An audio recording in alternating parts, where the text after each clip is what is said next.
Kuwa makini sana na watu wanaokushangilia, kwa sababu katikati ya kelele nyingi, matusi hayakosekani, na ni ngumu sana kusikia kila neno kama kila mtu anaongea.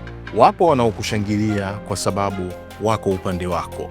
Wapo wanaopaza sauti kwa nguvu ili usije ukawasahau au kuwakataa siku kisha toboa. Wapo wanaokushangilia kwa sauti za kukuzomea, ila hauzisikii kwa sababu zinamezwa na kelele. Lakini pia wapo wale walionyamaza, sauti zao hazisikiki hata kidogo, lakini mioyo yao iko na wewe kila utakapoenda. Ukishawajua hawa, hautajali sana kelele unazosikia kila siku, wala hautajali kila mtu anayekushangilia.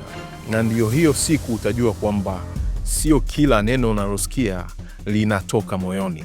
Mengine yanatokea mdomoni tu, na mdomo kazi yake kuongea tu, sio kupenda wala sio kuchukia. Ndo hapo utajua pia kazi ya masikio, kwamba ni kusikia tu sauti za midomo ya wengine, bila kujali kama ni kelele au kama ni maneno yenye nia njema. Nia utaijua kwenye moyo wa mtu.